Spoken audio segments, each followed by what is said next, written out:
Ang Dolphin of Bauhinia ay isang digital platform na nagsisilbing earning at community-based app kung saan may pagkakataong kumita ang mga miyembro sa pamamagitan ng aktibong pakikilahok, patuloy na pagkatuto, at pagsunod sa itinakdang sistema ng application.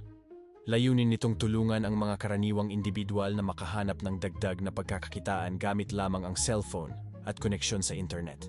Sa unang impresyon, maaari itong magmukhang isang ordinaryong earning app. Ngunit naiiba ito dahil mas binibigyang diin ang disiplina, wastong kaalaman, at pangmatagalang plano. Sa halip na umasa sa agarang kita, nakatuon ito sa unti-unting pagbuo ng income sa pamamagitan ng malinaw at organisadong mga gawain sa loob ng platform. Dahil dito, hinihikayat ang mga user na pag-aralan muna ang sistema bago tuluyang makilahok.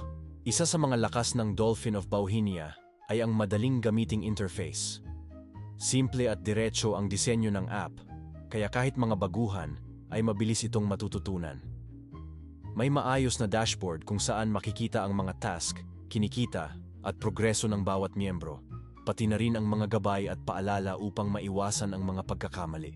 Bukod pa rito, mahalaga sa Dolphin of Bauhinia ang kalinawan at pagiging bukas sa proseso. Ipinapakita kung paano nabubuo at naipapamahagi ang kita, dahilan upang mas tumaas ang tiwala ng mga miyembro at maging mas maingat sila sa kanilang mga desisyon. Mayroon ding maayos na withdrawal system na may malinaw na patakaran na kailangang sundin.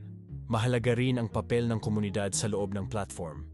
Aktibong nagkakaroon ng palitan ng karanasan, kaalaman at paalala ang mga miyembro na nakatutulong upang maiwasan ang maling impormasyon at mapalakas ang kumpiyansa ng bawat isa. Sa kabuuan, ang Dolphin of Bauhinia ay higit pa sa isang simpleng earning app. Isa itong platform na humuhubog ng pagiging responsable, mapanuri, at matiisin. Para sa mga taong handang matuto, sumunod sa tamang proseso, at hindi naghahangad ng biglaang yaman, maaari itong magsilbing alternatibong paraan ng pagkakaroon ng dagdag na kita sa makabagong digital na panahon.